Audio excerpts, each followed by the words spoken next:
Hey friends, welcome back. I am in my studio today where I haven't really filmed all that much before. I hope to do more filming here in the future. I finally got a microphone that allows me to do so. I recently got the absolutely cuckoo bananas idea to combine this floor poof and this pumpkin pillow. So let's do that today, huh?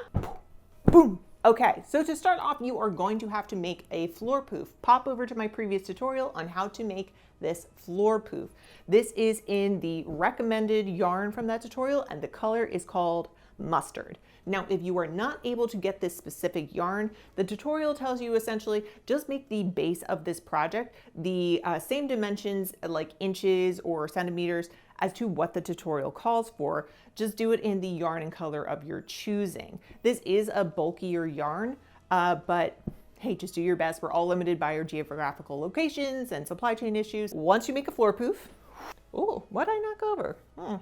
So we are going to be using the same yarn left over from the pumpkin pillow project. If you wound up making this from a previous tutorial I just put out this month, that color is Misty Green in Bernat Blanket yarn. Now, in full transparency, these two yarns, they're different weights. They're both synthetic. I don't care if you don't care. I didn't want to have to buy more yarn because don't tell my husband, but I have already maxed out my yarn space. Honey, loose lips sink ships, so sip it. Before we get started, please consider liking and subscribing to my channel. Only about 20% of people who watch my videos are actually subscribed to my channel, and that is a humongous bummer. Also, for more hilarious crochet fun on the daily, please subscribe to my social media channel, specifically TikTok, but you know, wherever. I really need to start making shorts more, but if I have to learn one more thing, my mind will cave in on itself. All right, in addition to that Bernat Blanket yarn, you're going to need an 8mm crochet hook, scissors, and a darning needle. Start off by making a magic circle. Pop over to my other tutorial if you need help learning how to make a magic circle. And once you make a magic circle, you're going to chain 1, and then single crochet into the magic circle. Then you're going to work 9 more single crochets into the magic circle, total 10 single crochets.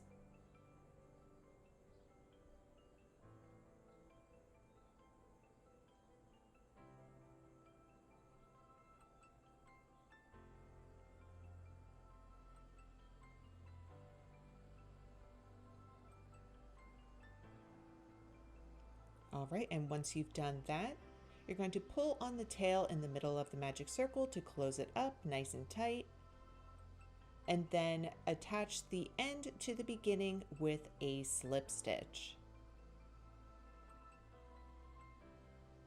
Once you've slip stitched those together, you're going to chain 1, and then single crochet into the same space that you came out of. Now, I always prefer to mark the first stitch of my round with a stitch marker. I find it's a little easier to see. Once I've marked that stitch, then I'm going to single crochet 2 into the next stitch. So that's 1 single crochet and 2 single crochets. And now in the stitch after that, 1 single crochet, followed by 2 single crochets worked into the next stitch. And you're just going to continue this around. Total, you're going to have 15 stitches in this round.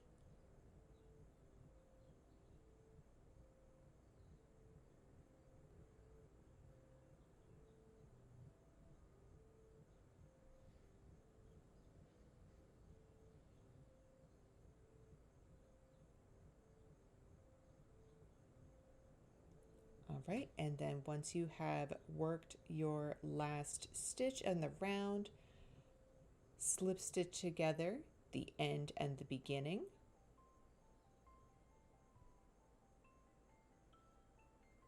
And then chain 1 and single crochet into the same stitch you came out of. Perfect. And again, mark your stitch marker. And now in round 3, you're just going to single crochet around. So you'll have a total of 15 stitches in this round.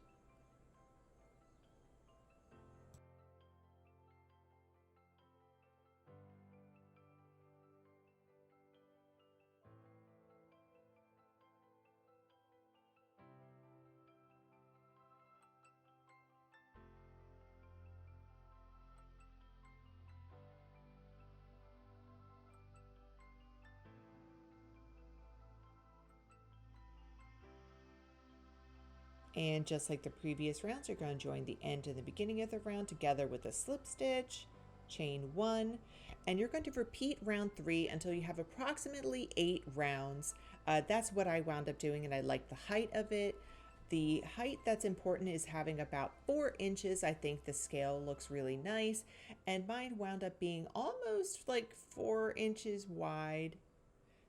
Also, pull out a nice long length of a tail when you're cutting your yarn. You're going to use that to sew it onto the pumpkin. And for stuffing, I have like these old they're clean socks that I'm filling the stem with, but use whatever you have. If you have poly, whatever. All right, now to make the tendrils, as I like to call them, you're going to start off with a slip knot and then chain 42.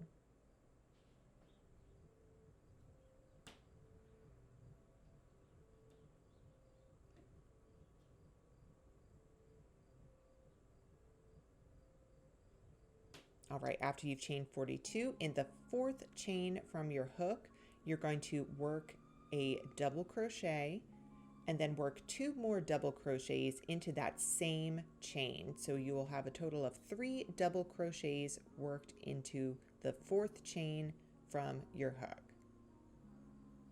It's going to look just like that. And now repeat that in every chain across. You're just going to work 3 double crochets into every single chain all the way across. What that's going to do is it's going to cause the chain to wrap around and form this really nice spiral that is perfect for a pumpkin tendril vine thing.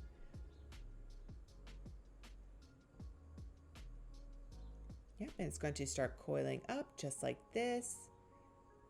And it's going to look so cute. And you may have to like flip it around. It might get twisted, but whatever, it's perfect. All right, now to sew the stem onto the pumpkin, thread that long tail that you left on your darning needle and just insert it into as close to the center of the pumpkin as possible. Just sew it under just like that. Pull it all the way through to anchor it.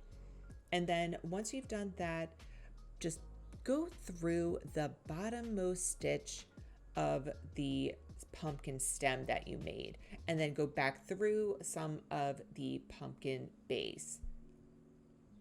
Very simple, essentially just like sew in and out. You're just trying to connect the pumpkin stem to the poof pumpkin base. You really can't go all that wrong.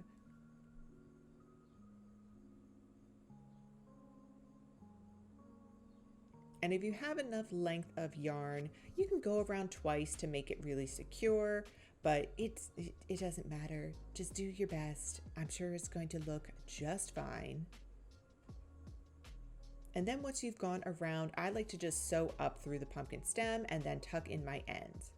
To attach the tendril, again, I left myself a nice long length of yarn on that chain, and I'm just anchoring it to where the stem meets the pumpkin base. And I'm really just sewing it through the pumpkin base and grabbing part of that tendril. Nothing scientific, nothing fancy. Then I will also just sew up through the pumpkin stem because those stitches are close enough together that I feel like I can securely weave in my ends there. Then just tuck in any loose ends. And here's what it looks like. This is so weird. I feel like I'm interviewing the pumpkin. But yes, I absolutely love how this pumpkin turned out. I think the scale of everything, of the stem, as well as the little tendrils here, I think it comes together and it helps us just read really well. Almost has this cartoon-like effect. Like it's really simplified, it's big, it's chunky. Love this. Now, because I did choose to use junk fabric that I had around the house, it is a bit like firmer, so the stem does stick up. I can't say that I would recommend sitting down on it, but if you're okay with this being maybe a little bit less functional as a poof and more of a decorative element, which is still really fun, especially if you have kiddos who want to like play around with it, then yeah, big recommend this pumpkin hack. I think this is absolutely adorable and I'm going to continuously lose my mind over it. I'm so happy. All right, friends, until we meet again, please stay safe, wash your hands, and happy crocheting.